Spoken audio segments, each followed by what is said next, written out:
국민 앵커 백운기, 정확한 분석, 날카로운 시각. 백운기가 하면 다르다. 여러분 안녕하십니까, 백운기입니다. 윤석열 대통령이 자유총연맹 기념식에서 전 정부를 왜곡된 역사인식과 무책임한 국가관을 가진 반국가 세력이라고 칭하면서 종전선언을 노래하고 다녔다고 거칠게 비난했습니다. 이에 대해서 민주당 수석대변인은 일베와 하등 다를 바 없는 대통령의 인식에 충격을 금할 수 없다고 비판했는데, 현직 대통령이 이전 정부를 반국가 세력이라고 규정하고 야당이 대통령을 일베와 비교하는 현실, 국정에 야당이 없고 정치에 금도가 없습니다. 지금 우리는 야만의 시대에 살고 있습니다. 생방송 백운기의 정치본색 출발합니다.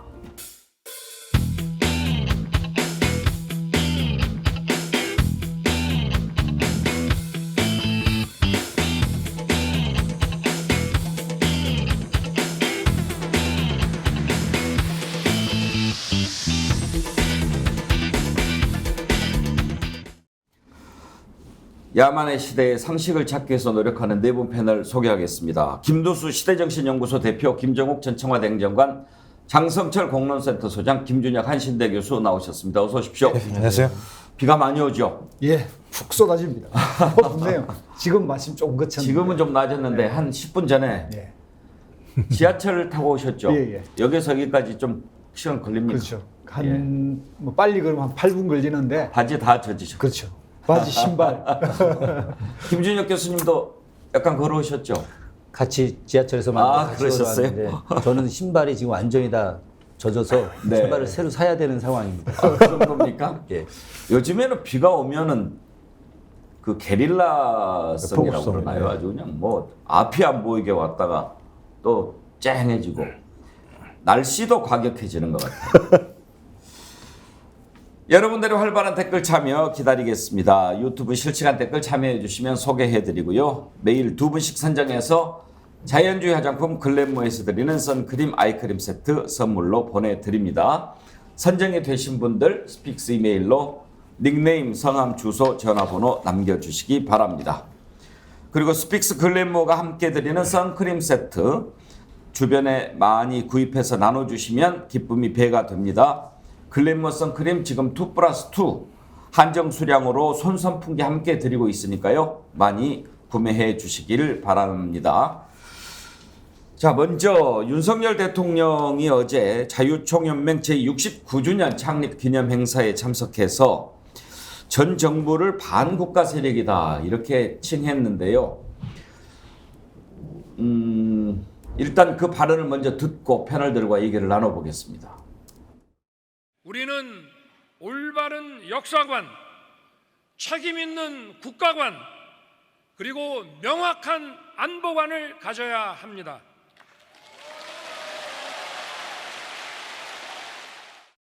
왜곡된 역사의식, 무책임한 국가관을 가진 반국가 세력들은 핵 무장을 고도화하는 북한 공산 집단에 대하여 유엔 안보리 제재를 풀어달라고 읍소하고 유엔사를 해체하는 종전선언을 노래 부르고 다녔습니다.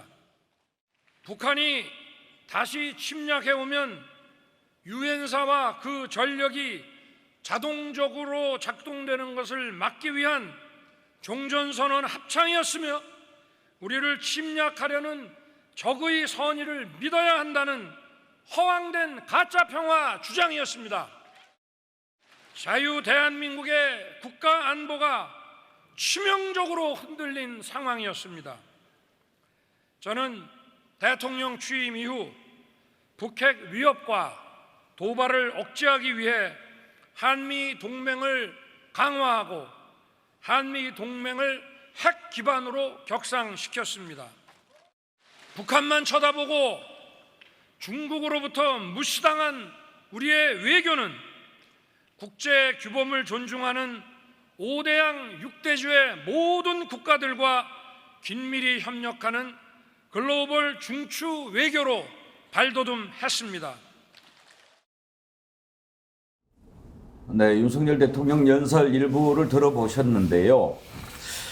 김두수 대표, 자유총연맹이 보수 단체지요? 예, 그렇습니다. 예. 이게 처음 만들어질 때 아시아 민족 반공총연맹이라고 흔히 반공연맹이라고 반공연맹. 근데 이제 87년 6월 민주항쟁 이후에 이게 이름이 개개에 맞지 않다 해서 이제 자유총연맹으로 이름이 바뀐 거거든요. 그리고 여기에 가서 대통령 연설이 김대중 대통령 이후에 뭐 24년 만이 24년 만이라고 하더라고요.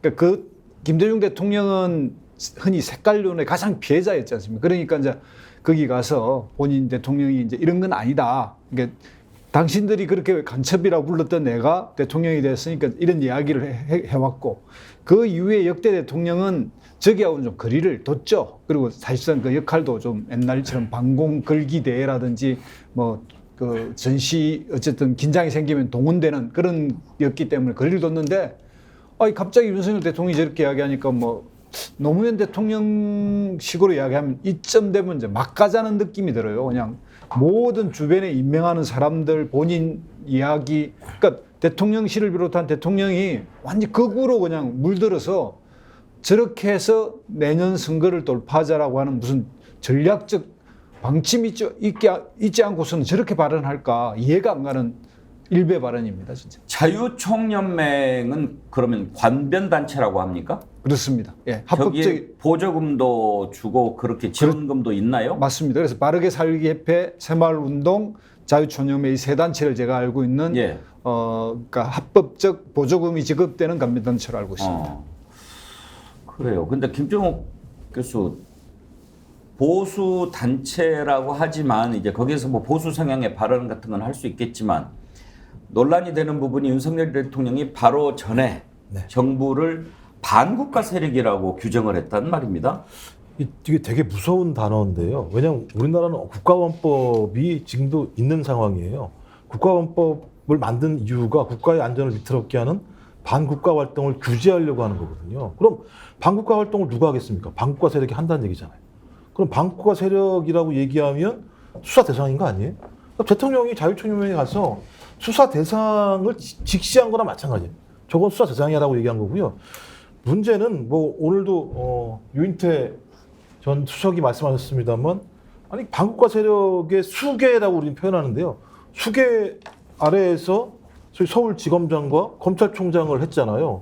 그리고 그 당시 그 수계 아래에서 일을 했던 통일부 직원들, 국정원 직원들, 국방부 직원들 이런 직원들이 지금 그대로 남아있는 상황에서 또 그 사람들 데리고 지금 소위 대북 정책, 외교 정책을 추진하는 거 아니겠습니까? 그러니까 본인 스스로가 이런 말을 하는 것 자체가 얼마만큼 앞뒤가 안 맞는지에 대해서 알매도 불구하고 이렇게 얘기하는 건 저는 이 문제가 반국가 세력이라고 하는 어떤 예를 들면 본인의 이념적인 성향보다는 내년 선거를 앞두고 어떤 형태로든지 공안몰이, 사정정국, 구속정국을 만들려고 하는 의도로밖에 보이지 않는다라는 생각이 들어서 매우 위태롭다. 그리고 본인이 얘기했던 반지성주의 그렇게 싫다고 말씀하셨던 거 아니에요? 그 본인이 취임 연설을 하면서 이게 전형적인 반지성주의적인 발언이고요. 최근에 전 세계에 있는 구구정당 대표 지도자들이 하고 있는 발언의 그대로 그 양상을 그대로 얘기하고 있어요. 저는 이 정도면 내전에 돌입하자는 얘기밖에 안 된다는 생각이 들어요. 좌우로 나눠서 내전하자. 그걸 내전을 부추기는 사람이 누구냐? 대통령이 내전을 부추긴다. 이거는 상상을 초월하는 일이 벌어지고 있고요. 저는 이런 발언들을 하고 있는 의도의 문제를 떠나서 대통령이 이런 발언을 하고 있다는 사실 자체가 매우 제가 볼 때는 반국가 세력적인 발언이라는 생각이 들어요. 장성철 소장께는 윤석열 대통령이 왜 저런 발언을 했을까 그 의도도 좀 여쭤보고 싶은데 그 전에 그 방금 들어본 그 부분에 대한 평가는 어떻게 하고 계신지 먼저 좀 듣고 싶습니다. 대단히 부적절하고 잘못된 말이죠. 반국가 세력 다 잡아가야죠. 왜 안 잡아가세요?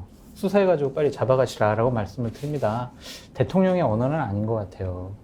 저런 말씀을 하실 때는 상당히 좀 신중하고 진중하게 얘기를 하셔야 되는데 아무리 자유총연맹이라는 극단적인 보수 인사들이 모여있는 곳이라고 하더라도 저는 국가의 정체성을 부정하는 말씀이라고 볼 수밖에 없거든요. 과연 맞는 것이냐라는 좀 생각이 들어서 저런 말씀 안 하셨으면 좋겠다라고 생각이 듭니다. 대북 정책과 관련돼서 생각이 다를 수가 있어요. 진보 보수 북한을 어떻게 볼 것이냐, 어떻게 접근할 것이냐 생각이 다를 수가 있다니까요. 그건 논쟁을 해야 돼요. 논쟁을 하고 선거 때 국민들이 선택을 하도록 건전하게 해야 돼요. 저런 식의 자극적이고 험한 거친 말씀을 하시는 것은 국가의 최고 통치자로서 상당히 부적절하다라는 말씀을 드리고 자칫 잘못하면 점점 대통령께서 파시즘적인 쪽으로 좀 더 극우적인 모습으로 보이는 것이 과연 국정 운영에 도움이 될 것이냐라는 좀 생각이 듭니다. 근데 어떠한 사명감 같은 게 있으신 것 같아요. 예. 자꾸 제가 이제 해석을 해보면 그러니까 어떤 의도가 있다기보단 저게 맞아라고 생각을 하신 것 같단 말이죠. 그렇다면 이것이 과연 옳은 길을 가는 것이냐. 계속 이런 말씀 하시잖아요. 내가 뭐 지지율이 떨어지더라도 선거에서 지더라도 내가 할 일은 할 거야. 이건 되게 위험한 발언이거든요. 그래서 안 그러셨으면 좋겠어요. 그러니까 이제 의도와 관련해서 뭐 이제 두 분도 그런 말씀하셨고 또 오늘 언론도 분석을 하면 뭐 지지층 결집 그렇게 얘기하는데 그런 차원에서 한 얘기로 보십니까? 아니면 약간 지금 화가 좀 많이 나 있는 것 같기도 해요. 여러 가지 일들을 해도 잘 알아주는 것 같지도 않고 지지율도 안 오르고 후쿠시마 오염수 방류하는 것에 대해서도 뭔가 좀 노력을 해도 국민들이 잘 안 받아주는 것 같고 야당에 대해서는 이제 더 이상 뭐 함께 가기를 포기한 듯한 그런 느낌도 들고 왜 이런 발언까지 나오게 됐다고 보십니까? 그러니까 의도가 있다기보다는요. 원래 스타일이 저러신 것 같고 그리고 뭐 본인이 생각이 원래 저런 것 같다는 좀 생각이 듭니다. 그냥 저런 쪽으로 저렇게 생각하시는 분 같아요. 그러니까 누가 옆에서 조언을 하거나 뭐 주입을 시켰거나 그런 것보다는 원래 저런 생각을 가지고 계신 저런 스타일의 정치인이 아닌가라는 좀 생각이 듭니다. 안 그러면 우리가 합리적으로 해석할 수가 없어요. 저렇게 얘기를 해가지고 내년 총선에 좀 긍정적이고 국정 운영에 도움을 받으려고 한다? 이거는 상상할 수가 없는 거잖아요. 비판할 수밖에 없는 단어 선택을 통해서 어떻게 국정 운영에 도움을 받아요. 그러니까 생각이 저런 사명감, 문재인 정권 하에서 벌어졌던 많은 잘못된 일을 내가 지지율이 떨어지고 선거에서 지더라도 바로잡아야 해. 그게 옳은 길이야. 라고 생각하시는 것 같습니다. 극우 쪽 유튜브 뭐 저는 거의 본 적이 없습니다만 김준혁 교수 오늘 일베와 다를 바 없다 그런 민주당 대변인 논평도 있고 너무 극우 유튜브를 많이 본 것 같다 그러는데 극우 쪽 유튜브 보면 저런 말들이 많이 나옵니까? 저거보다 더 심하죠. 저도 뭐 한두 번은 좀 봤는데요. 뭐 민주 진보 진영에 있는 인사들은 다 북의 김일성, 김정일, 김정은의 사주를 받아서 활동하는 고정간첩이다. 뭐 이런 정도 수준들이거든요. 심각하죠. 심각하고 저도 뭐 풍문으로 들은 이야기인데 아직 확실한 건 아니지만 윤석열 대통령이 그 극우 유튜브 방송을 자주 본다라고 하는 이야기가 좀 세간에 돌고도 있는데 막 그런 영향도 있지 않을까 하는 생각도 들긴 합니다.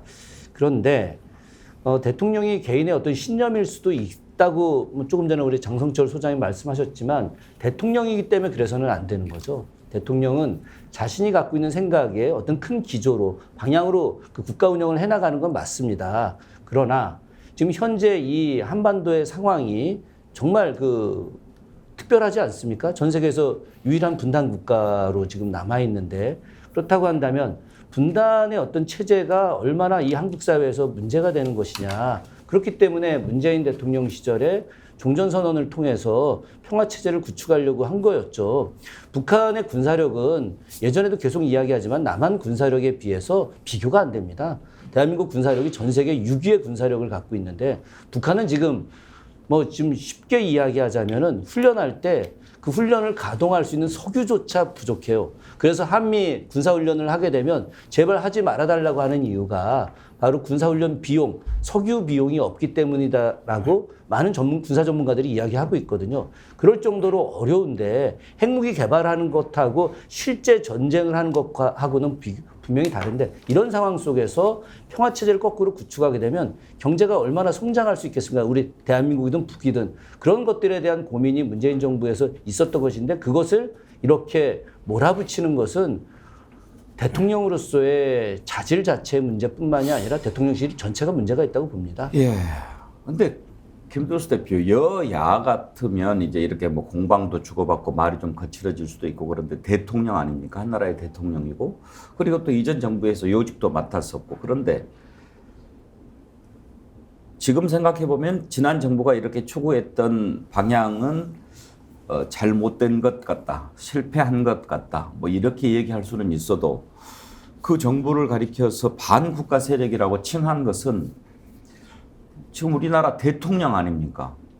그러면은 그 전 정부에 몸담았던 인사, 그리고 민주당, 그리고 그 당과 정부를 지지하는 국민들 어떻게 받아들일 거라는 생각을 안 했을까요? 그러니까요. 이게 지금 보면 이제 뭐 선거 전략 같은 데도 보면 이제 대통령이 가운데 있고 여야가 양쪽에 있어서 이게 이제 삼각형 트라이앵글레이션이라 해가지고 여야를 적절하게 비판하거나 수용해서 다음 선거에 이기는, 그래서 이제 클린턴 대통령이 2기 집권할 때 그 전략을 써서 이기거든요. 다 질 거라고 그랬는데 그런 것만큼 그게 일종의 국민 통합이고 여야의 쟁점들을 흡수하는 형식인데 지금 윤석열 대통령 이제 선거 전략으로 봐도 이미 그쪽은 이제 포기한 것 같고요.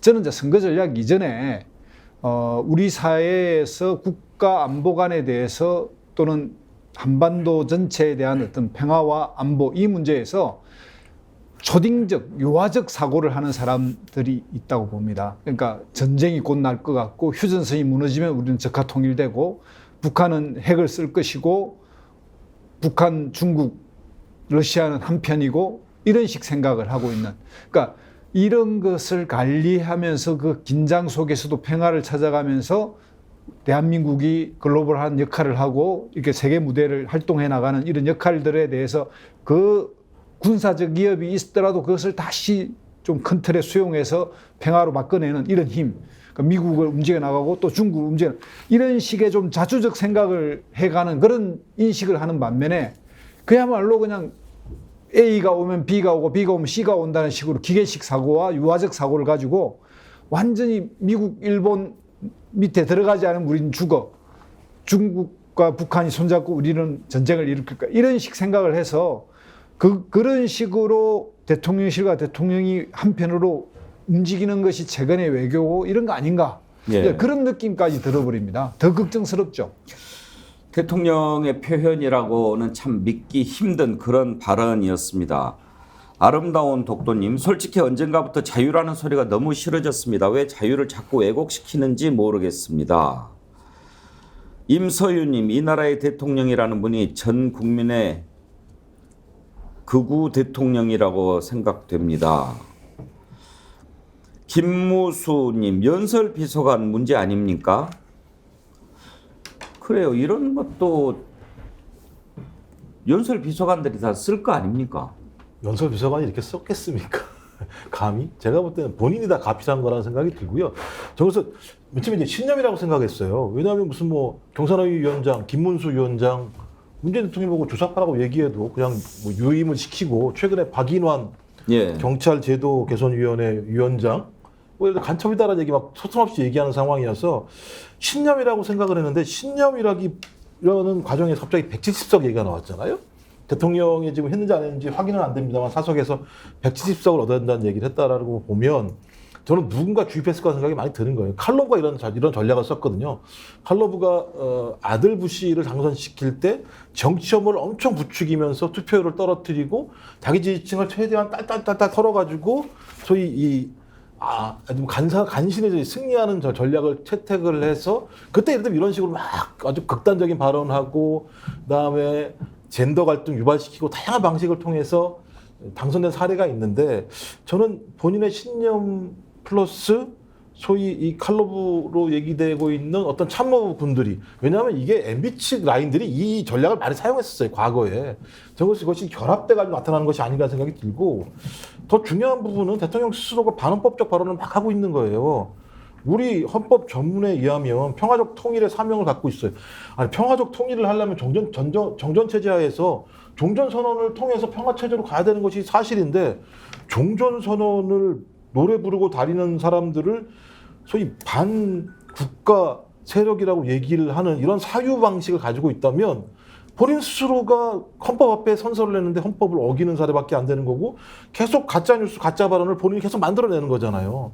저는 이 정도 상황이라면 신념으로만 설명하기 어려운 측면이 분명히 있다. 예. 제가 볼 때 신념으로만 얘기한다면 이렇게 얘기할 필요는 제가 볼 때는 없다는 생각이 들어요. 굳이 제가 볼 때는. 그래서 매우 누군가가 제안한 선거 전략과 결합되어 있는 의도적 발언이라고밖에 저는 상상이 안 돼요. 유인태 전 국회 사무총장은 오늘 그런 얘기를 했더라고요.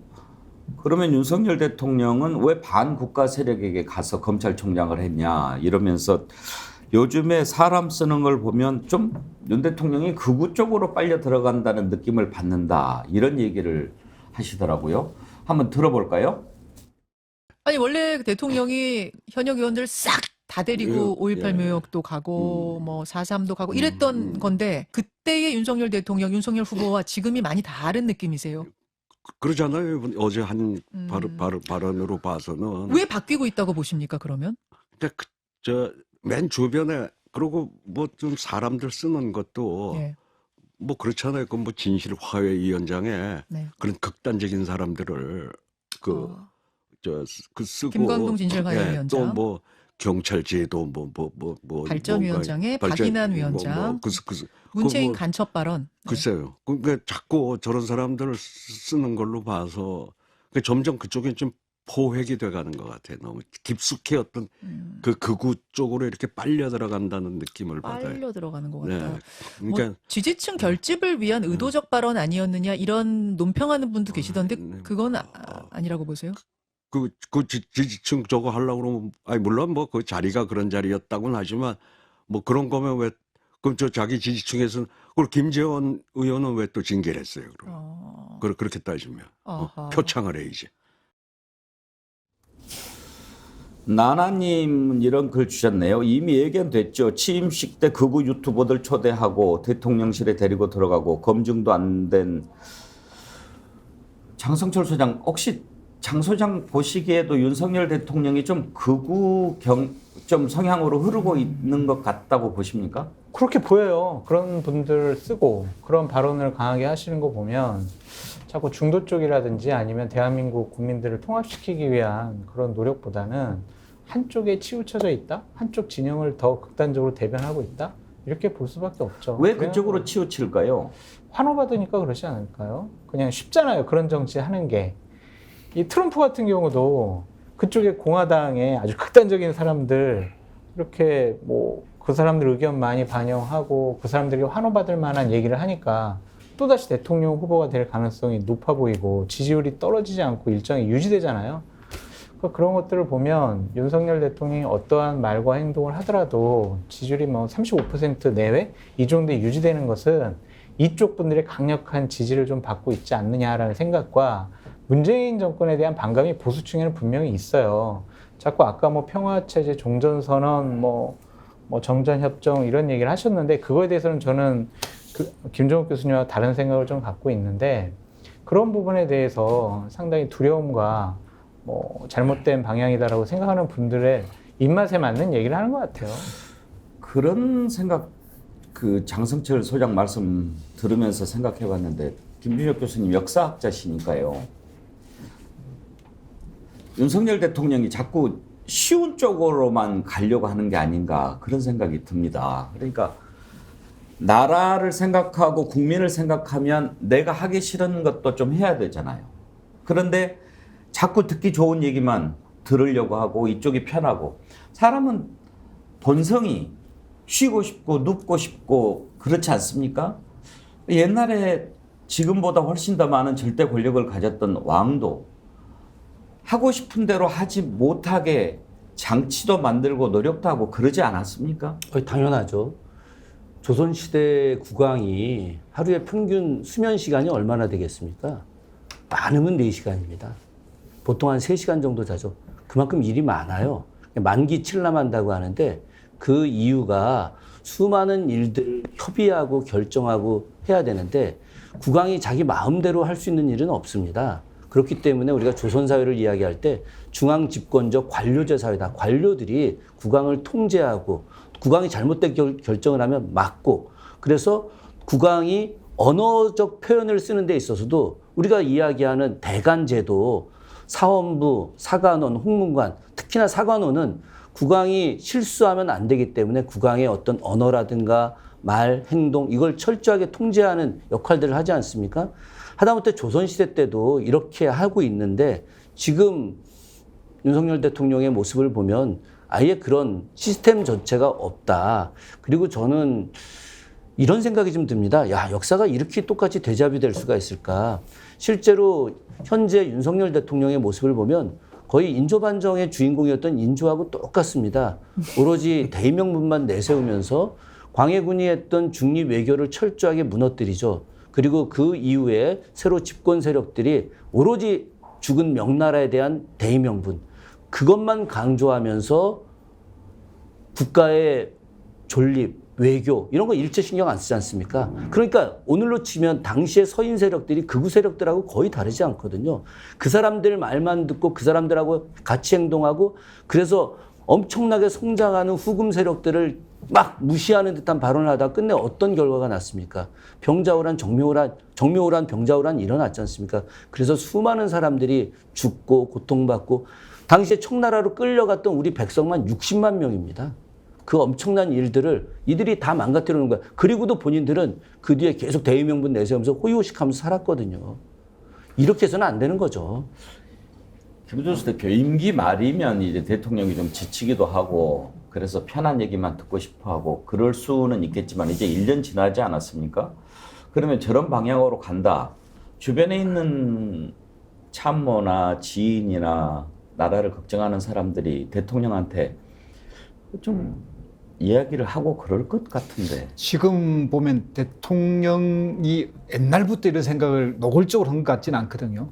근데 대통령 시대 참모들이 대체로 이 세력들, 그러니까 MB 정부 때 세력들과 대체로 극우적 성향을 가진 사람들이 참모 그룹으로 들어가고 또 지금 현재 뭐 주요한 국가안보실이나 이런 데 의사, 누구는 뭐 거기에 간첩이 있다 이렇게 이야기할 정도로 일본이나 미국의 입장에서 대한민국의 안보를 생각하는 사람들 이런 데 영향을 받아서 이 상황이 이제 이렇게 주입된 것 같은데요. MB가 극우였나요? MB는 실용성을 좀 띠고 있었지만 그때 당시에 이제 김태호라든지 이런 식의 안보 분야에서 예를 들면 금강산 관광 이런 게 다 끊어질 때인데 MB 때 시작되지 않습니까? 그럴 때 보면 그리고 또 지소미아 일본과 관계를 맺고 그때 김태호가 그 일을 했고요. 이제 그런 측면에서 그 세력이 다시 재포진하면서 좀 더 극우됐다라는 이야기를 할 수 있을 것 같고요. 또 선거 전문가로서 한 말씀 더 말씀드리면 아까 이제 칼로브 이야기를 했는데 대통령 선거에서는 극단적 진영 정치와 해모를 동원하고 투표율을 떨어뜨리고 그러면 극적으로 이길 수가 있어요. 그런데 그게 총선에서는 안 통합니다. 왜냐하면 대통령 선거는 전국이 한 선거구니까 그게 가능하거든요. 극단적 세력을 부추기도 특정 지역의 표가 전국에 평균화돼서 어쨌든 0. 몇 프로라도 이기면 되니까요. 총선은 적어도 153개의 선거구가 있는 각각에서 이겨야 되기 때문에 중도 세력의 호소력을 가지지 않으면 이길 수가 없습니다. 그게 지난 2020년 총선이었고 이번에 미국의 1년 전에 있었던 총선에서도 보면 트럼프 쪽이 공화당이 압승을 할 거라 그랬는데 그런 식으로 정치를 하니까 오히려 민주당이 선전했거든요. 그래서 총선 전략으로서도 저런 극단적으로 가는 거는 큰 흐름에 봤을 때 실패하는 전략이다. 미리 충고를 하면 그렇습니다. 근데 이제 장성철 소장 그전 정부를 반국가 세력이라고 이렇게 칭하고 네. 결국은 이제 야당 없이 국정을 운영하겠다라는 것을 거의 노골적으로 드러낸 거라고 볼 수 있지 않겠습니까? 그렇죠. 그렇게 해서 될까요? 그게 맞다고 생각하시는 것 같다니까요. 그게 사명감이다라고 생각을 하시는 것 같아요. 그러니까 이재명 당대표, 민주당 의원들 대다수 부정부패 비리 돈 문제와 관련된 이게 나쁜 정치인들 이 사람들하고 어떻게 대화를 하겠어? 국정 같이 논의 못해. 이런 생각을 갖고 있는 것 같다라는 생각이 들고. 언제까지 그러면 야당 없이 정치? 내년 총선 때까지 하시겠죠. 그러니까 이제 170석 발언이 나와서 내년에 우리가 과반수 의석을 얻어서 우리가 생각하는 진짜 공정하고 상식적인 나라, 정상적인 나라를 만들겠다라는 사명감을 갖고 있는 것 같아요. 그러니까 대통령께서 되게 깨알 지시를 많이 하잖아요. 그러니까 어제도 나온 게 여기 보조금 주지 마. 막 이런 얘기를 하시는 거 아니에요. 그것을 과연 대통령이 직접 지시할 만한 내용인가라는 좀 생각이 들거든요. 그렇다면은 다른 사람들은 못 믿겠다. 나와 예전에 나랑 같이 근무했던 내가 신뢰하고 믿는 사람들과 함께 통치를 해 나가겠다. 그렇게 그냥 완전히 결심하신 것 같아요. 어떻습니까? 정치를 오래 이렇게 지켜보셨는데 야당 없이 국정 운영이 가능합니까? 불가능하죠. 왜냐하면은 선거에서 이겨야 되는데 기본적으로 지금 대통령의 긍정평가가 그렇게 높지가 않잖아요. 그럼 내년 총선에서 다수당이 되지 못한다면 더 많은 의석을 가진 야당이나 제3당과 함께 국정 운영을 해 나가야 되는데 그렇게 못할 거 아니에요. 야당이 이제 협조 안 할 것이고. 그러니까 이제 여러 가지 무리수를 써서 야당과 민주당 뭐 이런 사람들은 정말 나쁜 사람으로 프레임에 가둬놔가지고 국민들이 선택을 못하게 그렇게 잡아가는 거 아니겠습니까? 결국 이동관 특보를 임명하려고 하는 게 뭐예요? 이명박 정권 때 그렇게 방송을 장악해봤던 사람이니까 현재 좌편향으로 기울어져 있는 방송 환경을 정상화시키겠다라는 가장 최적의 적임자가 이동관이다라고 생각하니까 저렇게 밀어붙이려고 하는 거 아니겠습니까? 학폭 논란이든 과거의 부적절한 발언이든 이런 건 다 상관이 없잖아요. 그러니까 이러한 일방주의식 통치 행위는 앞으로도 계속될 것 같아요. 근데 김종욱 교수 조금만 그 상식적으로 생각을 해보면 저런 식으로 과격하게 극우 성향의 발언을 하고 그런 모습을 보이면 중도가 이탈할 것 같지 않습니까? 그게 상식 아닌가요? 그러면 산수를 해봐도 저렇게 발언을 했을 때 얻는 것, 잃는 것 이렇게 계산을 해보면 제 생각에는 손해일 것 같은데. 그러니까 이제 MB 플러스 뉴 라이트가 결합되어 있는 게 제가 볼 때 지금 이제 그 윤석열 정부의 핵심적인 라인인데요. MB계 같은 경우는 매우 예를 들면 선거를 잘한다고 생각해요. MB 출신들, MB계 사람들은 뉴 라이트는 신념을 가지고 있는 사람들인 거죠. 전 그래서 예를 들면 이동관, 그다음에 김태호라고 하는 이 그룹이 지금도 마찬가지입니다만 또 다른 방식의 어떤 게임을 하고 있다는 생각이 드는데 저는 이 170석이라는 얘기가 참 재미있는 단어였다는 생각이 들었어요. 저도 이제 그 과거에 이제 선거 보고서 같은 걸 많이 씁니다. 그러니까 주로 그럴 때는 현실이 안 되면 어떻게 하냐면 코끼리를 딱 냉장고에 우겨 집어넣으려고 막 하는 보고서를 만들어요. 실제적으로는. 그러니까 170석이 제가 볼 때 그런 거죠. 영남 싹쓸이, 그다음에 충청도 압승 하고 난 다음에 중간을 딱 가르는 거죠. 강원도까지 압승하고 난 다음에 서울에서 상당 부분 좀 승리하고 경기도 외곽 지역 승리해서 비례대표까지 합치면 이게 그림을 그려요. 참모 그 선거 전략가들이 그립니다. 그럼 어디를 깨면 될까? 서울을 깨야겠다. 20, 30대를 깨야겠다 생각할 거예요. 그럼 서울은 지금까지 정당 지지도를 보게 되면 민주당보다 국민의힘의 지지율이 약간 높게 나오는 현상들이 계속 유지가 되고 있어요. 그다음에 20, 30대는 계속 출렁입니다. 출렁 있는 상황이거든요. 그러면 MB계의 과거 선거 잘했던 사람들은 보고서 올리겠죠. 이렇게 나가십시오. 이렇게 나가 20, 30대 우리가 딱 가지고 오고 서울 예를 들면 집어넣고 가게 되면 나름대로 모양이 나올 것 같습니다라는 보고서를 올릴 거예요. 그러니까 제가 볼 때는 이렇게 올라갈 수는 있는데 이렇게 말씀하신 거 이렇게 올라간 내용을 갖다 내부에서 검토를 해야 되잖아요. 그러니까 이게 되겠어 이렇게? 상식적인 상황이라면 민심을 청취하고 현장에 있는 거라면 그리고 또 특히 국민의힘이라는 정당은 국회의원들이 현장에 있잖아요.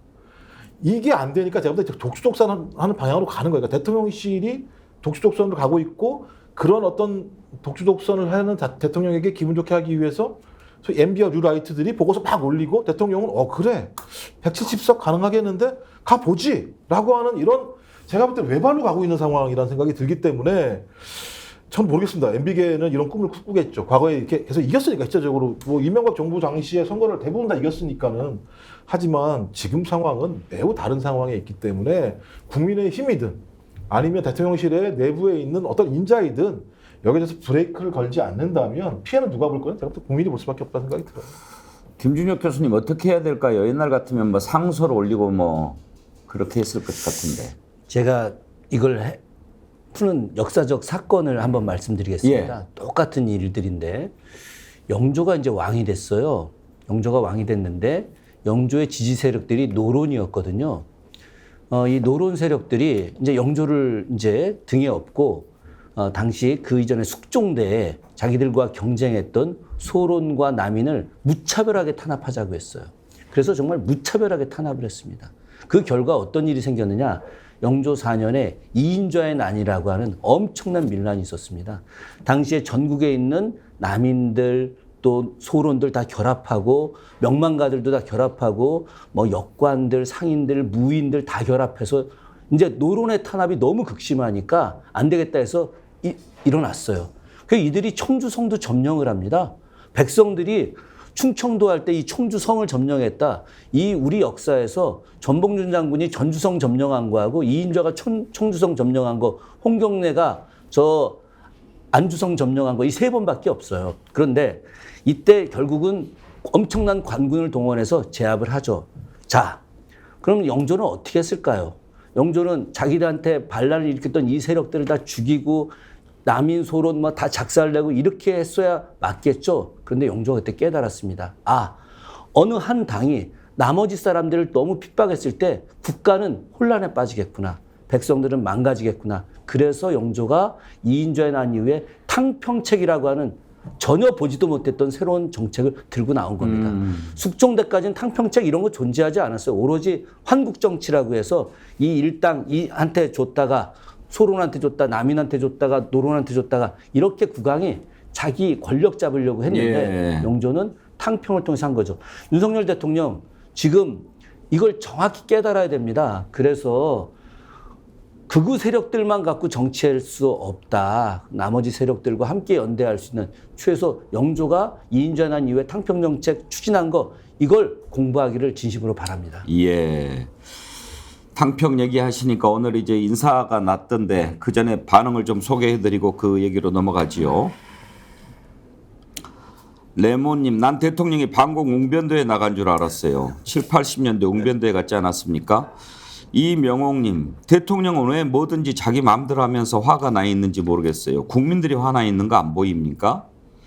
김보람님, 왜 대통령이 갈등을 조장하는지 모르겠습니다. 막걸리님, 대한민국의 근본적인 문제는 윤석열 대통령 자신입니다. 이은주님, 오늘은 6.29 선언일입니다. 그렇군요. 민주주의를 쟁취하기 위해서 투쟁했던 분들의 값진 희생과 피로 이뤄낸 결과입니다. 신군부의 국군사 독재 청산의 전기가 되었고 직선제를 가능하게 했습니다. 극우임을 스스로 인정하는 대통령을 보면서 민주주의를 지키기 위해 희생되신 분들의 심정이 어떨까 생각하면 통탄스럽기 그지없습니다.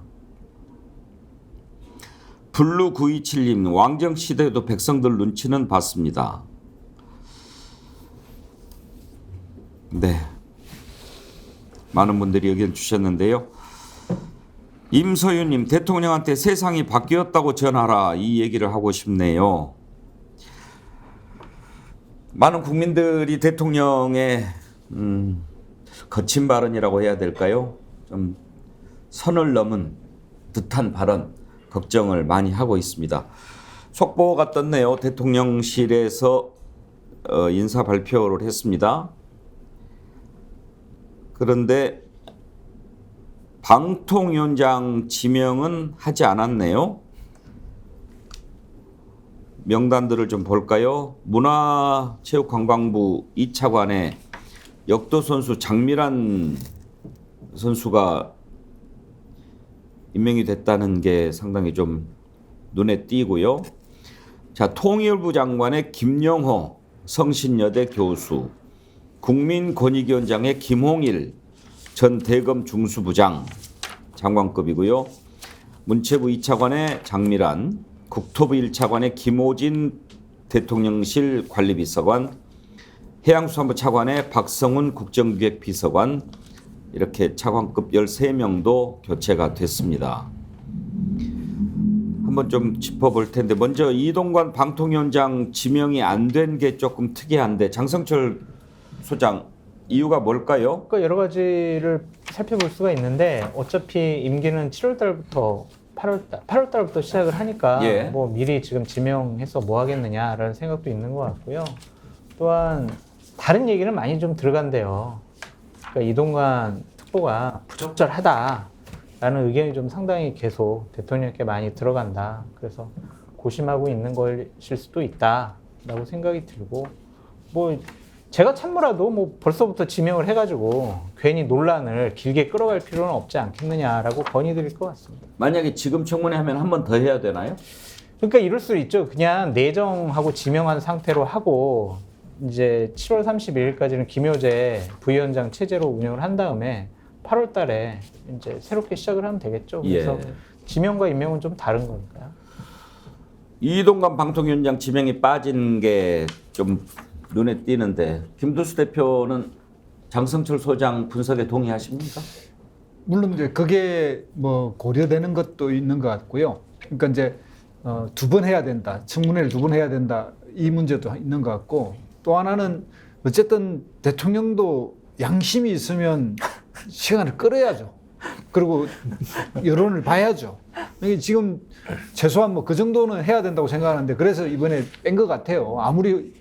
아무리 뭐 정말 막가는 정치를 하더라도 이번에 이렇게 해버리면 이 모든 인사 자체가 다 꼬여버릴 가능성도 높기 때문에 이제 그렇게 한 것 같은데 지금 이제 인사가 나왔던 김용호 교수도 극우에 뭐 완전히 통일관 자체가 이제 그 일부 그 시민단체가 발표했지만 통일부를 파괴하려고 하는 사람으로서 평소해왔던 발언 이런 것들에 의해서 부적절하고 김홍일 전 고검장도 사실 뭐 옛날 MB 때 그 무죄를 그 선거 때 그 무혐의를 준 사람인데다가 적절하지 않다는 의견들이 많은데도 불구하고 강행하는 것 같고요.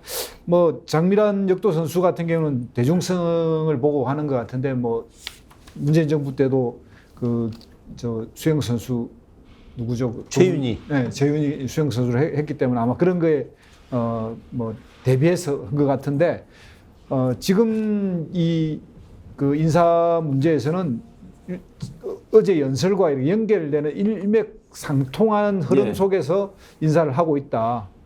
그리고 부적절하다. 그리고 대법관 인사에서도 뭐 특정 그 연구단체가 하면 안 된다고 막 협박하고 그래가지고 뭐 부분적으로 좀 성공했지 않습니까? 근데 그런 걸 보면 윤석열 대통령이 인사에서도 어쩌면 이렇게 못하느냐 이런 이야기가 들립니다. 그래요. 지금 통일부 장관에 지명된 김영호 성신여대 교수는 개인 유튜브가 있나 봐요. 김영호 교수의 세상 읽기 이런 유튜브가 있는데 상당히 극우적인 그런 성향의 영상을 많이 올렸다고 올라와 있어요. 김정호 교수. 특히 이런 얘기도 했어요. 김정은 정권 타도 박근혜 전 대통령 탄핵 평결은 체제 전복 세력의 붉은 카펫을 깔아주는 결과 촛불 시위는 전체주의적. 그러니까 이제 대통령의 앞부분에 그 연설 내용을 가지고 너무 극우 쪽으로 흐르고 있다라고 하는데 뭔가 좀 그쪽으로 가고 있는 것 같네요. 아니 말씀드렸지만 김문수, 박인환 다 그런 흐름들을 가지고 있는 거고요. 제부터 이 김용호 장관은 통일부로 가면 안 되죠. 그럼 국방부로 가셔야 되는 거죠. 김정은 타도를 하는데 통일부로 하는 게 남북 간 대화를 하는 데인데 지금 권영세 장관도 아무것도 못하고 왔어요. 남북 관계가 딱 중단되는 상황이면 통일부가 할 수 있는 게 거의 없어요. 실제적으로. 그냥 앉아있다 오는 거예요. 제가 볼 때 그럼 김용호 장관은 뭐 할 거냐? 이데올로그 역할을 할 거예요. 도처에 돌아다니면서 남북 관계를 개선하는 문제가 아니라 북한이 무엇이 문제인지, 북한 인권이 무엇이 문제인지, 왜 대통령의 발언이 정당한지에 대한 이데올로그의 역할을 하기 때문에 그럼 그건 국무위원 역할을 하는 게 아니에요. 국무위원은 국민을 위해서 활동을 해야 되는 건데 대통령의 개인적인 신념 또는 대통령의 정치적인 어떤 예를 들면 책략 여기에 앞장서서 저희 유튜브 방송처럼 통일부 장관으로 활동할 거라고 얘기한다면 저는 앞으로 통일부가 이후에 남북관계가 개선된다고 하더라도 역량을 완전히 상실할 거다. 제가 과거에 통일부에서 일했는데요. 통일부가 가장 큰 문제가 뭐냐면 정보가 없어요. 외교부는 전문이 있죠. 국정원은 자기 아이오들 다양한 정보들이 있죠. 국방부는 미국과 정보를 교류하는 게 있고 소위 개인 정보자산이 다 있어요. 근데 통일부만 정보자산이 없기 때문에 통일부 장관이 정치력이 없는 장관이 오게 되면 아무 역할을 할 수가 없고요. 한탄합니다. 그리고 어디 가도 다 왕따당해요. 외교부 공무원들, 국정원 공무원들, 국방부 공무원들, 통일부 공무원은 상대도 안 해요. 왜? 정보가 안 나오니까요. 만나봤자 뭐 소용이 있나요? 뭐 정보가 아무것도 없는데? 전 그럼 제가 볼 때는 통일부는 완전히 제가 볼 때는 그냥 뒷방에 앉을 수밖에 없는 거고 장관을 위한 비서실 기능만 하게 될 거라는 생각이 들기 때문에 제가 볼 때는 지금 매우 위태로운 상황입니다. 왜냐하면 제가 헌법 전문에 통일이라고 하는 것이 대통령이 해야 될 가장 중요한 임무 중에 하나거든요. 근데 통일이 아니라 김정은 타도를 하겠다는 임무를 장관으로 앉히는 건 제가 볼 때는 말도 안 되는 인사라고 볼 수밖에 없는 거죠. 장성철 소장은 어떻게 생각하세요? 자기 진영에 있는 분들만 장관을 시키고 국무위원을 시키는 것이 과연 적절하냐라고 비판을 하고 싶어요. 예전에 문재인 정권 때도 왜 우리끼리 뭐 권력을 나누고 나랑 생각과 뭐 판단이 맞는 사람들, 그런 사람들 장관 시켜서 여러 가지 문제가 생겼다라고 계속 비판을 많이 했었잖아요. 우리 앵커님하고 같이 앉아가지고. 근데 이제 똑같은 일이 반복이 돼서 참 이제 비판하기도 지쳤다. 그렇게 말씀드리고 싶어요. 특히 이제 김영호 교수 지명자가 지난 2019년에 기고한 글을 보면 김정은 정권이 타도되고 북한 자유화가 이루어져서 남북한 정치 체제가 일체제가 되었을 때 통일의 길이 비로소 열리게 된다. 2000년 6월 남북 공동선언은 북한의 선정과 선동에 완전히 놀아난 것이다. 민족 통일이 아닌 체제 통일을 해야 한다. 이렇게 주장을 했는데 장성철 소장님, 만약에 지금도 이분의 생각이 바뀌지 않았다고 한다면 네. 그러면 이제 통일부 장관이 되면 네. 남북 화해 협력은 이제 끝났다. 끝났다고 봐야죠. 그러면 아니 본인이 그렇게 얘기를 해야 네. 되지 않냐 이거예요. 우리 통일부는 이제 남북 화해 협력을 통한 통일에는 관심이 없다. 압도적인 군사력으로 언제든지 흡수 통일을 한다든지 북한을 멸절시키고 통일하는 것이 우리 통일부의 목표다. 뭐 이렇게 해야 일관성이 있지 않나요? 그렇게 할 것 같아요. 김종필 그러면 교수님. 통일부가 왜 필요합니까? 아까 얘기했듯이 김종필 교수님이 얘기했듯이 통일부 없애려고 북한은 나쁜 집단이야. 이거에 대한 사상 교육을 좀 더 강화하려고 하는 것이 아니냐라는 생각이 들어요. 그러니까 이게 과연 옳은 길을 가고 있는 것이냐라는 비판을 받을 수밖에 없고 인사청문회 하겠죠. 근데 저분은 내가 뭘 잘못했습니까? 라고 야당 의원과 싸울 것 같아요. 그리고 야당에서 인사청문 보고서를 동의해주지 않더라도 그냥 대통령은 임명할 것 같단 말이죠. 이러한 일방주의적인 정치 행위가 앞으로도 계속 더 강화될 것 같아서 상당히 좀 걱정됩니다. 이름을 바꿔야죠. 정훈부 장관으로 바꿔야죠. 정훈부 장관. 정훈 장교. 김준혁 교수, 여가부도 지금 뭐 하는 일도 없이 장관 자리 지금 장관이 있죠. 통일부 권영세 장관도 통일부 장관으로 있으면서 통일과 관련된 것을 뭐를 했는지 기억은 없어요. 처음에 획기적이라고 그랬나요? 뭐 통큰? 담대한. 뭐 이런 게 있었는데 결국은 뭐 없었잖아요. 그렇죠. 뭐 사실 그 통일부라고 하는 것이 오늘 뭐 이 인사가 통일부 이야기가 좀 중심이 돼 버렸는데 저는 뭐 이야기 먼저 하고 제 이번 인사가 어떤 문제점인지 잠깐 좀 말씀을 드릴 텐데 통일부가 소위 말해서 미국의 입김이 없이는 통일부 운영이 안 되는 건 뭐 너무 잘 알고 있지 않습니까? 사실 문재인 정부 때도 이인영 장관이 통일부 장관 됐을 때 우리가 기대를 굉장히 많이 했었잖아요. 근데 이인영 장관도 제대로 역할을 못하고 나와서 뭐 그 뒤에 사석에서 만난 적은 없는데 만나면 아유 도대체 왜 그랬냐고 한마디 하고 싶었는데 그게 잘 안 되죠. 그런데 윤석열 정부 들어와서 그나마 문재인 정부 때는 통일에 대한 의지도 있었음에도 불구하고 통일부 장관의 역할이 안 됐는데 지금은 조금 전에 우리 패널분들께서 정훈부로 바꿔라 이런 이야기 나올 정도로 이 통일부의 역할이 미미한 존재가 돼버렸는데 여기에 또 극우 인사까지 넣었다는 것은 통일부의 기능을 완전히 상실하겠다라고 하는 걸 이제 선언한 거나 마찬가지다. 아예 통일부 지금 해체 수준으로 가는 수준이 되지 않을까 생각을 하고 저는 이번 인사가 왜 무서운 인사라는 생각이 드냐면은 윤석열 대통령이 대통령실에 있는 비서관 6명을 차관으로 보냈습니다. 국토부 1, 2차관은 둘 다 비서관들 보냈습니다. 국토부를 통해서 뭔가 큰 국가 이 운영계획, 토지 운영계획, 국가 균형 발전 이런 부분들을 장악을 하겠다라고 하는 부분들 그리고 나머지 비서관들을 통해서 차관 정치를 통해서 국정을 완전히 행정부를 장악하겠다. 지금 대통령실이 이제 행정부를 완전히 장악한 꼴이 된 겁니다. 장관들은 허수아비로 두고 실세 차관들이 가서 대통령의 명령을 듣고 움직이는 이런 방식들 저는 굉장히 좀 두렵다는 생각을 지울 수가 없습니다. 예. 그리고 제가 좀 우려되는 게 뭐냐면 이제 국토부 말씀하셔가지고 대통령이 직접 브리핑한 게 있어요. 서울에 대한 대규모 투자하겠다.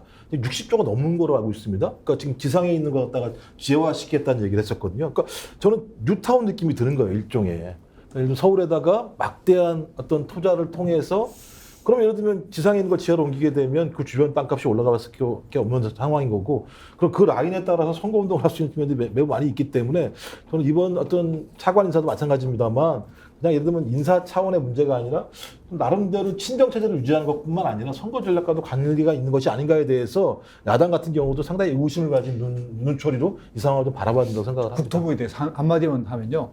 이번에 이제 서울 양평간 고속도로를 발표했거든요. 네. 근데 이제 제가 사는 데가 양평이라서 그동안 1, 2안만 있었어요. 그리고 이제 그게 이 잠실에서 출발해가지고 이제 양평하고 연결하는데 그게 6호 이제 그 국도 6호선이 그 굉장히 이제 정체가 주말에 엄청 심하고 그래서 거기와 연결하는 게 기본 그 요구였고 그것 때문에 이제 그 고속도로가 나아지는 건데 갑자기 4만이 이제 결정이 됐다고 국토부에서 발표를 했어요. 예. 그거는 뭐냐면 양평 IC 양평 IC라는 곳을 연결시키는데 거기로 하면 한강을 넘어오지 않아요. 6호선하고 연결이 안 돼요. 예.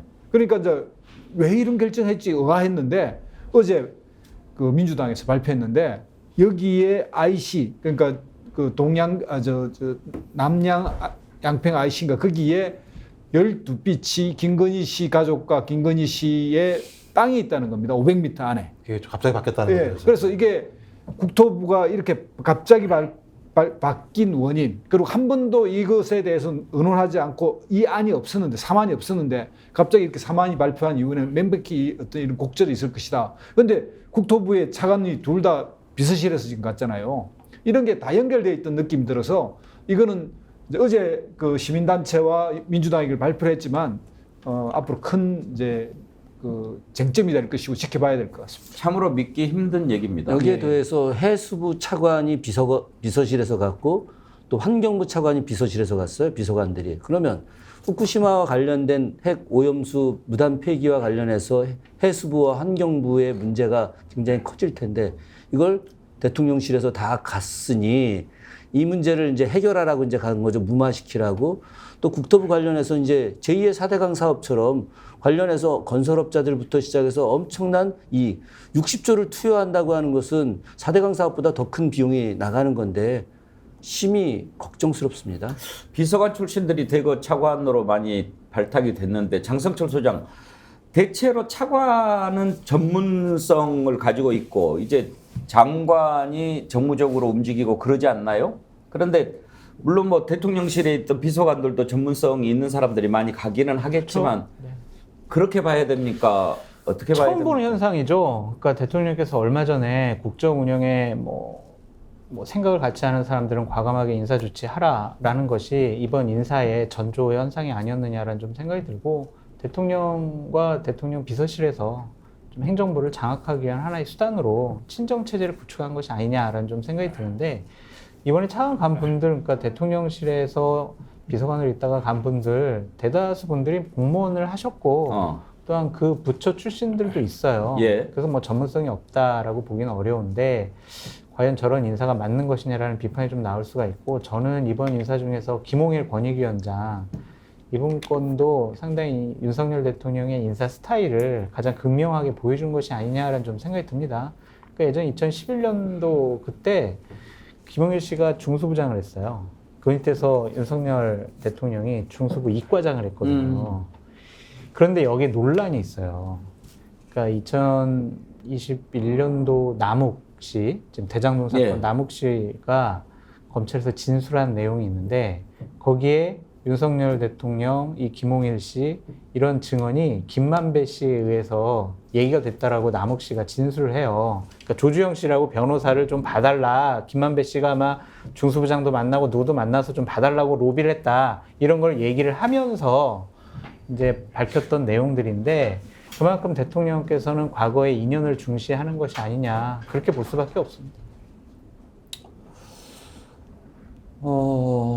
장관하고 차관하고 이렇게 관계 같은 것 있지 않습니까? 네. 대통령실 비서관으로 있다가 차관으로 오면 대통령의 신임이 좀 두텁다 이렇게 볼 그렇게 수도 봐야죠. 있고 그렇게 할 때 조금 정치적으로 힘이 좀 약하다 하는 장관 같은 경우에는 좀 분위기가 역전되고 그럴 수도 있지 않나요? 그게 바로 MB 정권 때 가장 극명하게 보여줬죠. 이상득 당시 의원의 보좌관이었던 국회에서 보좌관이었던 박영준 씨가 이제 국무조정실에 예. 있다가 당시 국토부인가 어디 차관으로 왕차관 논란. 예. 역할이 했었잖아요. 그거에 대한 뭐 과거에 대한 향수가 아닌가라는 좀 생각이 듭니다. 그게 왜 향수가 되죠? 그렇게 좋았나요? 그렇게 해서 뭐 국정 운영을 대통령실과 뭐 비서실에서 다 장악을 할 수 있었고 뜻대로 움직일 수 있었다. 그래서 당시에는요, 그 박영준 차관이 차관들이나 공기업 사람들을 본인이 단독으로 데리고 전용기를 통해서 막 외국에 자원외교 하러 다녔었거든요. 그러니까 그러한 것들이 벌어질 것 같아요. 그러니까 대통령이 관심 있고 뭐 여러 가지 추진을 해야 될 방향과 관련해서는 확실히 좀 추진력 있게 동력을 가질 수가 있겠죠. 그게 정상적으로 보이지는 않는데요. 그렇지는 않죠. 근데 이제 선거를 앞두고 예. 이제 국토부 정부 차관, 제1차관 같은 경우에는 MB 정권 때 총무비서관도 하고, 그 다음에 이제 현재 관리비서관 하다가 이번에 이제 국토 1차관으로 간 거거든요. 뭐겠어요. 네. 우리가 내년 선거에 대해서 이겨야 될 지역들에 대해서는 조금 더 많은 신경을 쓰겠다라는 의지의 표현으로 보여지더라고요. 이번에 개각 앞두고 윤석열 대통령이 주변에 왜 이렇게 사람 찾기가 어렵냐 이렇게 답답함을 토로했다는 기사가 나왔더라고요. 김두수 대표. 사람 찾기가 어렵다라고 한탄을 했다면 쓸만한 사람이 없다는 얘기일까요? 아니면 일 좀 합시다 그러는데 사양한 사람이 많았다는 얘기일까요? 둘 다 해당될 것 같은데요. 지금 윤석열 대통령이 이런 정치를 하고 있는데 같이 국정의 동반자가 돼서 일을 해보고 싶은 사람이 몇 명이나 될까 이런 생각도 들어요. 그러니까 실제 옛날에 이제 왕이 신하에게 무슨 자리를 주면 제일 안 가는 제일 좋은 수단이 칭병이죠. 네, 칭병이고 아니면 이제 부모님 뭐 이런 건데 바로 이제 그 현상의 하나다라는 생각도 들고요. 또 하나는 어쨌든 지금 윤석열 정부 내에서 자기하고 뜻이 맞는 사람들을 찾아내기도 어려울 것 같아요. 저렇게 속이 좁고 폭이 좁은데 그 넓은 인재 범위를 놓고도 사람 구하기가 쉽지 않은데 저렇게 시각이 좁아져 있는데 사람 눈에 보이겠습니까? 자기하고 손발이 맞는 사람이 몇 명이나 되겠습니까? 그런 측면도 있는 것 같고요. 그래서 대통령이 이런 말을 한다는 것 자체도 이건 이제 정권 말기에 레임덕이나 되면 나오는 이야기인데 벌써 나오는 거는 정말 한심한 이야기죠. 장관을 안 바꾸고 차관을 많이 바꾸는 것은 청문회를 좀 피해보자 하는 그런 생각도 있어 보입니다. 예, 그렇죠. 인사청문회를 하게 되면 거의 정권이 흔들리거든요. 난타를 당장 이제 이동관 그 방통위원장 지금 내정이라고 얘기하는 사람도 지명을 못하는 이유 중에 하나가 뭐냐면 이동관 인사청문회 시작해가지고 아마 합법 문제부터 다 나오기 시작하면 아마 정권 흔들흔들 될 겁니다. 흔들흔들 한번 되면 그거 복구하는데 3개월, 6개월 걸립니다. 그럼 이제 선거 못하는 상황으로 가니까 제일 좋은 방법이 자기가 다 확인한, 대통령실 확인한 비서관들 보내서 특별한 임무를 줘서 가게 하는 게 가장 편한 상황이죠. 그리고 생각을 해보세요. 앵커님한테 만약에 장관 50조 가시겠습니까?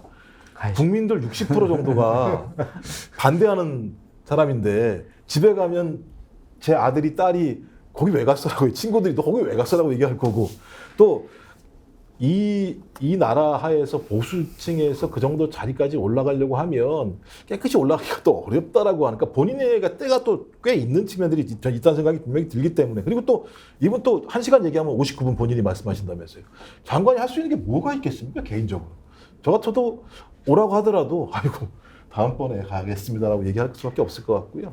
전 그런 애처롭다고 해도 이상한가. 하여튼 그런 상황인데도 불구하고 또 이런 얘기가 밖으로 나온다는 것도 웃겨요. 이런 얘기 웬만하면 안 하거든요, 실제로는. 그러니까 제가 볼 때는 진짜 사람 구하기 정말 어려운 것 같다. 이런 생각이 듭니다. 사람 찾기가 왜 이리 어렵냐 한탄할 만하다 싶은데 김준혁 교수 인사가 제일 중요한 거 아닙니까? 그럼요. 인사가 만사다 뭐 그런 이야기 많이 했죠. 뭐 과거 역사에서도 그 인사를 갖다 얼마나 잘하느냐 그것이 바로 이제 탕평이고 그것이 바로 그 군주의 능력 아니겠습니까? 지금도 역시 마찬가지로 인사가 중요한데 우리가 지난 문재인 정부에 대한 비판을 할 때 인사를 너무 못했다 이런 이야기 솔직히 지금 우리 진보진영 내에서도 많이 하고 있거든요. 그런데 지금 윤석열 정부의 인사는 뭐 그거하고는 비교할 수 없는 내용들이고요. 저는 조금 전에 아까 우리 김종욱 교수님 뭐 애처롭다라는 표현을 좀 살짝 하셨는데 저희 이 방송에서 이런 얘기해도 괜찮은지 안 돼요. 모르겠는데 하지 마세요. 아니 하지 마세요. 나는 장미란 교수가 애처롭다는 생각이 들었어요. 이 딱 인사안을 보고. 저도 그렇습니다. 아 도대체 여기 왜 갔을까? 우리 정말 이 너무 이미지 좋은 장미란 교수가 여기 가서 역할도 난 제대로 하기 어렵다고 보거든요. 예전에 이벤트성으로다가 아시아의 인어라고 하는 최윤희 씨 문체부 2차관 지금 똑같은 자리인데 했다가 아무것도 못하고 그냥 나왔어요. 관료들이 말 잘 듣지도 않고 그렇다고 해서 또 체육 행정이라든가 관광 이게 체육만 하는 게 아니라 문화 관광 같이 다 하는 거거든요. 그렇기 때문에 장미란 교수가 오히려 나중에 이후에 계속 존경받는 사람으로 남을 수 있었는데 이 건 때문에 윤석열의 인물로 찍혀서 그 이후에 좀 힘들지 않을까 하는 그런 애처로운 마음이 들어서 좀 안타깝습니다. 근데 2차관은 체육 분야를 담당을 하고 있고 체육하고 관광 두 가지예요. 아니요 1차관이 그리고 2차관은 저기 체육 분야를 아니 그러니까 제가 다 확인하고 근데 2차관이 체육하고 관광 두 가지로 바뀌었습니다. 예. 근데 어쨌든 2015년 때부터 장미란 씨 같은 경우에는 보수 쪽에서 영입하려고 했었고요. 본인도 뭐 대학 교수도 하고 있고 IOC 위원도 해보려고 했었던 것만큼 능력은 좀 있지 않을까라는 좀 생각이 듭니다. 이동관 씨 같은 경우에 이번에 지명은 안 했습니다만은 그래도 뭐 거의 기정사실화되고 있는데 이번에 아까 말씀하신 여러 가지 이유로 명단에서 빠진 것 같습니다만 지난번에 정순신 국가수사본부장 하루 만에 그만뒀을 때 학폭 문제가 걸리지 않았습니까? 이동관 씨도 지금 그 문제가 계속 논란이 되고 있는데 오늘 경향신문 기사를 보니까 법무부가 들끓는 이동관 학폭 논란에도 하나고에 자료 요청을 안 했다 이런 기사가 나왔어요. 지난번에는 정순신 사태 나왔을 때 못 챙겼다고 그랬잖아요. 그렇습니다. 지금 이렇게 논란이 됐는데 이런 걸 대비를 좀 해야 되는 거 아닙니까? 한동훈 장관이 본인이 잘난 척 할 때 말한 거하고 실제하고 너무 다른 게 이런 게 드러나는 거죠. 그때 당시 법무부가 이제 자기가 그 할 때 인사검증단을 자기 밑에 둘 때 자기 책임지겠다 이런 말까지 했고요. 지난번 인사 그 사태 났을 때 시스템이 문제였다라고 했고, 그 다음에 이제 챙기겠다는 이번에는 챙기지도 않았다는 이제 이게 특종이 나왔는데.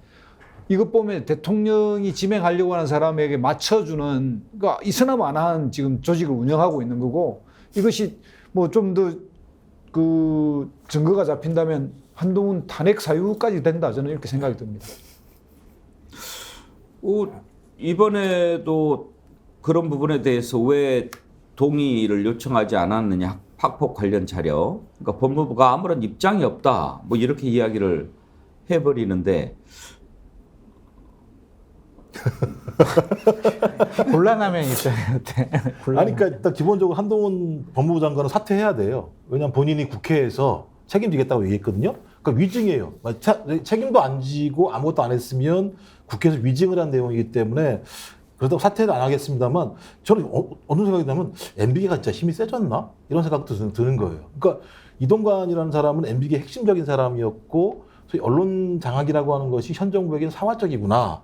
그래서 이동관이 아니면 안 되는구나라고 하는 판단들을 대통령이 했다는 생각이 들고, 근데 그런 상황에 관련해서 학폭 문제가 불거졌고 학폭 문제를 확인하는 과정 자체가 잡되는 불경이 될 수 있다는 생각이 들기도 하는 거예요. 그러니까 만약에 법무부에서 인사검증관이 아주 열심히 그 사실을 들추려고 얘기를 하게 되면 대통령이 생각한 전체적인 어떤 큰 그림 자체가 망가지는 상황이 될 수밖에 없기 때문에 좀 더 알아서 굴렀다라고 생각할 수밖에 없는 것이고, 그렇다면 한동훈 법무부 장관이 국회 나와서 야당 의원들에게 대하는 태도 거의 정반대 상황이라는 생각이 들기 때문에 저는 탄핵은 할 수 있는 거거든요. 왜냐면 헌법에 보장된 거니까. 그리고 국회 나와서 위증한 거 법률을 뭐 어긴 거 아니겠습니까? 저는 그래서 두 가지를 확인할 수 있다. 압수수색 들어와요.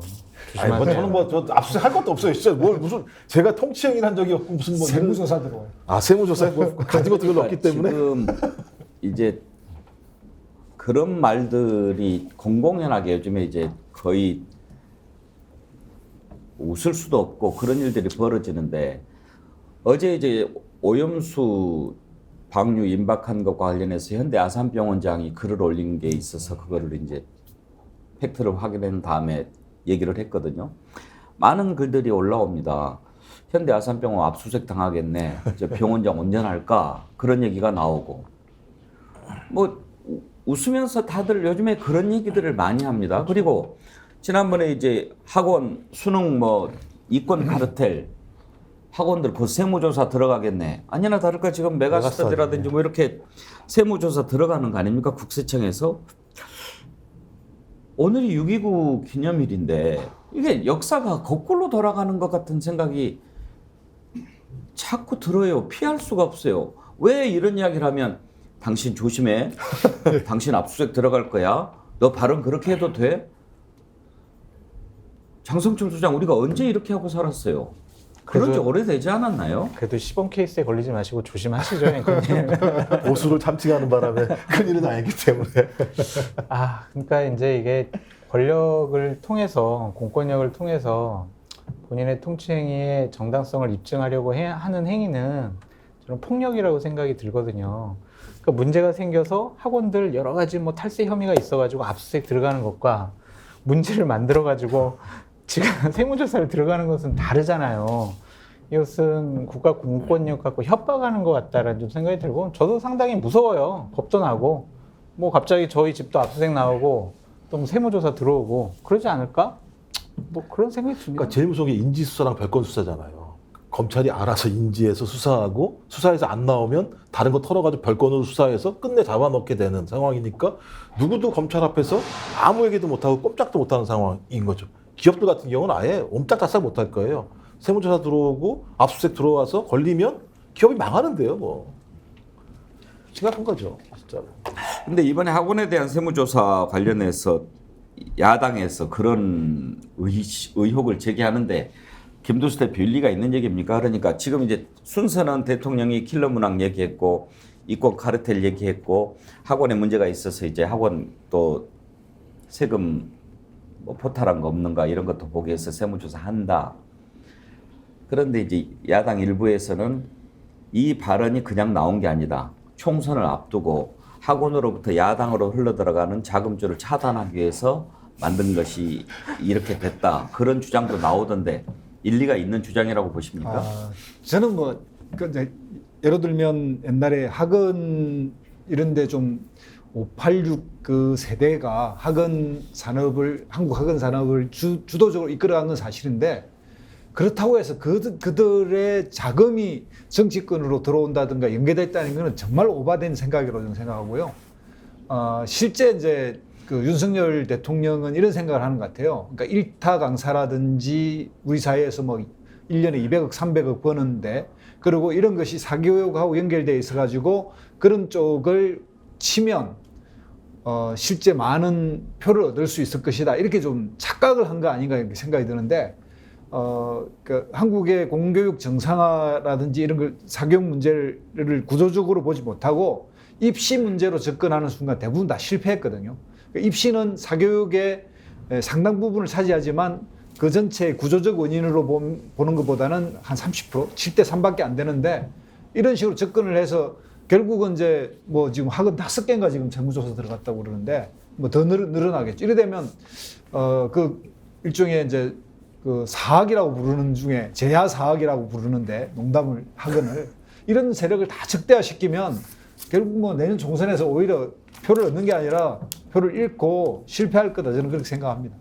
김준일 교수 지금 뭐 시즌2 얘기가 자꾸 나오지 않습니까? MB 시즌2. 학원을 상대로 한 대대적인 세무조사가 이명박 정부 때 있었고 지금 그 뒤로 처음이라고 그래요. 네. 저는 그래서 심각하다는 겁니다. 이명박 정부 시즌2이기 때문에 통일과 관련된 문제도 이명박 정부 시즌2, 국토와 관련된 문제도 이명박 정부 시즌2, 환경과 관련된 것도 시즌2, 지금 교육과 관련된 것도 시즌2거든요.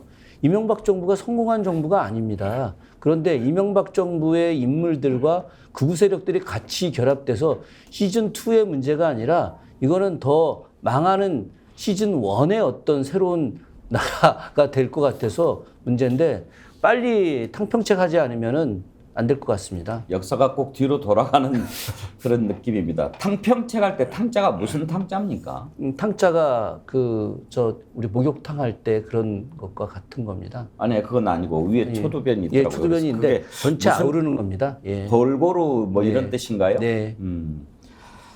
예, 오늘 여기까지 하죠. 오늘 댓글 이명옥님 선정하겠습니다. 대통령은 뭐든지 자기 마음대로 하면서 왜 화가 나 있습니까? 국민들이 화나 있는 거 안 보이나요? 그런 글 주셨는데 공감이 갑니다. 이명옥님께 자연주의 화장품 글램모에서 드리는 선크림 아이크림 세트 보내드리도록 하겠습니다. 저희 스픽스 이메일로 자세한 내용 남겨주시기 바랍니다. 오늘 함께해 주신 김도수 대표, 김정욱 행정관, 장성철 소장, 김준혁 교수 네 분 수고하셨습니다. 감사합니다. 감사합니다.